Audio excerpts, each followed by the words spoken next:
बताइए, ये जो गंदे नाली में जो आजकल के लड़के लड़कियां हैं, इनके अंदर प्रेम कहाँ से जाग जाएगा? आप बताओ। ये जो लफंगे हैं, आवारे हैं, इनके अंदर प्रेम की भावना कहाँ से जाग जाएगी? जागेगी क्या? आज जो लव जिहाद चलता है, उसमें प्रेम की भावना होती है क्या? नहीं होती है ना। उसमें तो केवल शारीरिक शोषण होता है, इंद्रियों का शोषण होता है। बात समझ रहे हैं हमारी? बहुत गहरी बातें बता रहा हूँ आप लोगों को, पकड़ने का प्रयास करिएगा।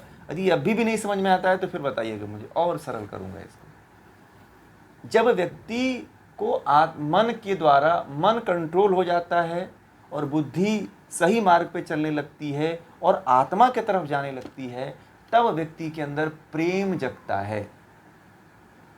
प्रेम को कहते ना कि मैं तुमसे प्रेम कैसे करोगे आप? अभी आप उस स्तर के हुए ही नहीं हो कि प्रेम किसी से कर पाओ।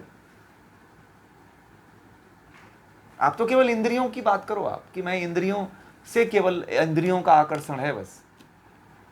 आप इंद्रियां और मन और विषयों के ही धरातल पे अभी हो।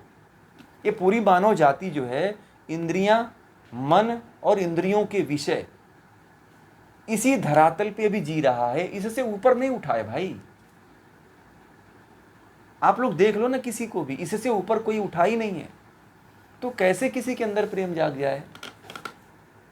भाई जब लोग कहते हैं ना, ये कहते हैं ना लोग, ही रांझा, ये जो सोनी महिवाल, ये सब फर्जी बातें हैं।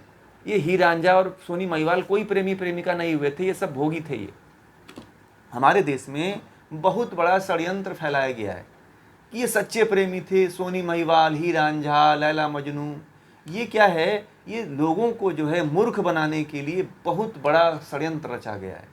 ये पक्के भोगी थे ये, ठीक है। सोनी महिवाल, लैला मजनू, ही रांझा, पता नहीं क्या क्या, और भी कई प्रेमी प्रेमिकाओं की कहानियाँ लिखी हुई हैं, ठीक है।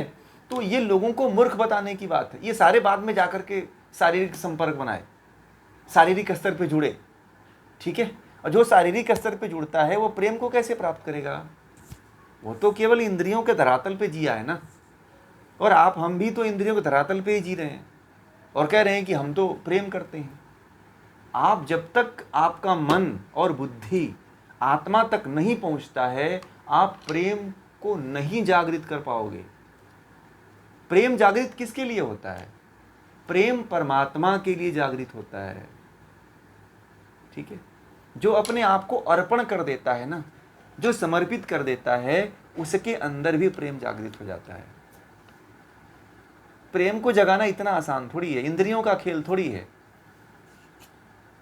जो आजकल लोगों के अंदर जो बातें फैल रही है ना, कहते हैं कि मैं तो फलाने से प्रेम करता था, मैं फलाने को बड़ा चाहता था। अरे इंद्रियों से चाहते थे ना आप, इंद्रियों के विषयों से चाहते थे आप। ये जो लोग झूठ की बातें करते हैं ना, उनको आप थोड़ा कह दोगे ना तो बड़ा उनको हर्ट लगेगा।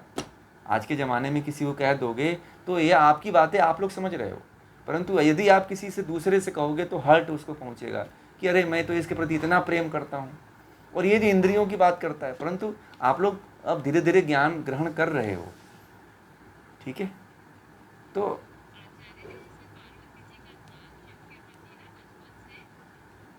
हाँ, वो उनके देखिए, जो पार्वती जी का मैं बता देता हूँ। पार्वती जी का जो संबंध था, वह जो है उनका जो संबंध था, आत्मा को परमात्मा में विलीन करने का था।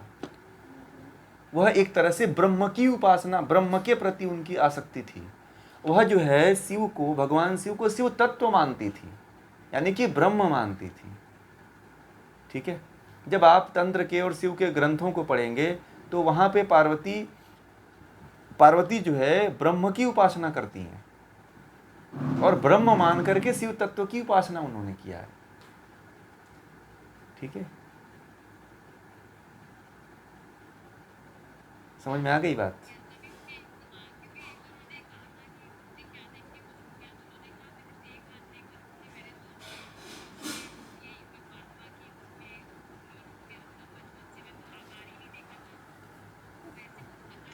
देखिए, होता क्या है कि जैसे जिसके अंदर दैवीय गुण होते हैं, जिसके अंदर ईश्वरीय गुण होते हैं ना, उससे केवल प्रेम हो सकता है।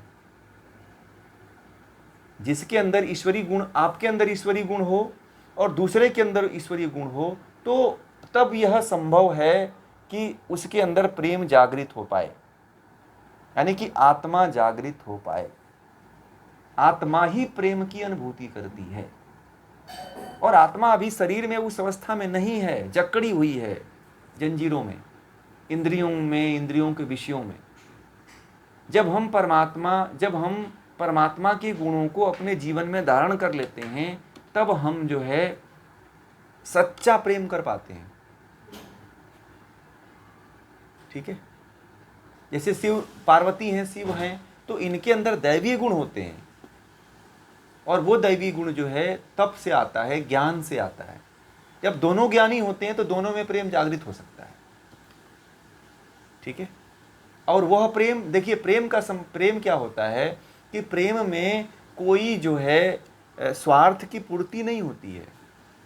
प्रेम एक तरह से निष्कामता है। ठीक है, प्रेम में किसी स्वार्थ की पूर्ति नहीं होती है। ठीक है, ये ध्यान रखिएगा। जिसको लोग प्रेम कहते हैं आज के युग में, उसमें तो पूरा स्वार्थ भरा हुआ है। भरा है कि नहीं भरा हुआ है? केवल शारीरिक स्तर से जुड़ा हुआ है, वो प्रेम थोड़ी है। वो उसको प्रेम नहीं कहते हैं। प्रेम उसको कहते हैं जहां पे किसी भी तरह की आसक्ति न हो, निष्कामता पूरी तरह से हो, वही सच्चा प्रेम है। आसक्ति न हो, लिप्तता न हो।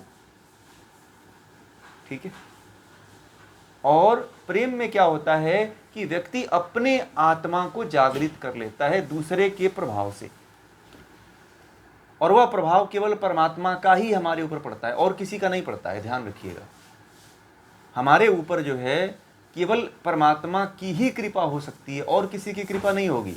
आप ये भी ध्यान रखिएगा कि किसी फलाना व्यक्ति की, चाहे किसी स्त्री की, चाहे पुरुष की, कोई कृपा नहीं होती है। केवल परमात्मा को छोड़ करके हमारे ऊपर, हमारी आत्मा के ऊपर किसी की कृपा नहीं होती है। इस बात को समझ गए आप लोग?